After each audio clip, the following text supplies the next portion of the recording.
Hi everyone, Nadine van der Linden, Confidence Coach with you this morning. I'm very pleased to be wearing a brand new denim jacket. Those of you who followed me for a while know I like my denim jackets and I'm super thrilled with this one that arrived yesterday.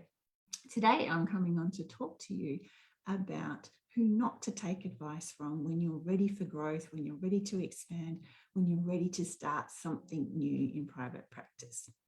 So a lot of people who follow me, they're either wanting to start their own solo practice or they're wanting to expand their business from where it is today to create something new, to diversify it in some way, to create a new niche and sort of develop their reputation as an expert in that.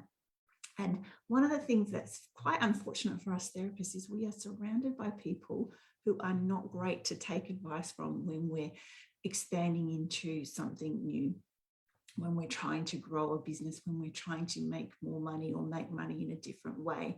So one of the things you might have picked up about me is I'm not super money driven, but I am super flexibility and freedom driven. So everything I do in my business is about how do I get to work the way I want, with the people I want, doing the projects I want. And I want that for all of you. And the thing is therapists are surrounded by people generally who are risk averse or employed in salaried positions.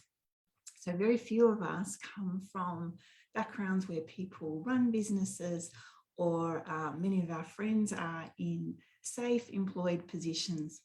And so when you take these ideas to them, even our psychology peers, right, especially our psychology peers or our therapy peers, when you take your ideas to them, they will tend to have very risk-averse opinions about that, or they will have totally irrelevant advice to give, unhelpful advice to give about what you could or should be doing in your business. So some of the things that I commonly hear is my friend says that I should be able to run a bulk billing practice. So for those of you who are not in Australia following me, what that means is no out-of-pocket costs. So a rebate-driven business where the client comes, they get the service in exchange for just the rebate level. And unfortunately, our rebates in Australia do not cover the cost of running a business. And yet people in salaried positions who are therapists will often tell us in private practice that that's possible, that's totally doable. And in fact, we're being really greedy and selfish if we're charging any kind of out-of-pocket costs. The reality is the out-of-pocket has to be reasonably high for us to earn a reasonable living. The other thing people will say is things like, oh, you know, be careful because most small businesses fail. Now there is stats out there, and you will find them when you look, and you should look if you are interested in this, that say that a large percentage of small business fail within the first 5 years. However, that is not true of service-driven industries generally, because we're not carrying a lot of stock and we don't have that kind of market risk that others do. Where a small business like a private practice will fail is if people do not know how to sell their services, how to market themselves, how to position themselves, and how to make changes as the landscape changes. But other than that, it's fairly risk-free.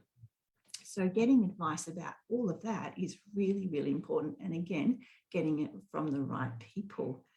And the other thing is, I think there is just a lot of people who will say that they work in private practice, but they're actually employed in private practice. There is a very big difference in being in your own private practice, being the business owner of that, and being employed in someone else's private practice, because you aren't carrying the risk of the decisions, you aren't carrying the risk of the finances, you aren't really putting yourself out there that this is yours, this is your business, this is what you're aiming to do, and you don't carry that same level of responsibility. So it's also really important that when you're seeking advice, you don't take it from those people. Sometimes they can know a lot about business because they've worked in one for a long time. So it may not be, you know, as terrible as the salaried people's advice, but it doesn't really,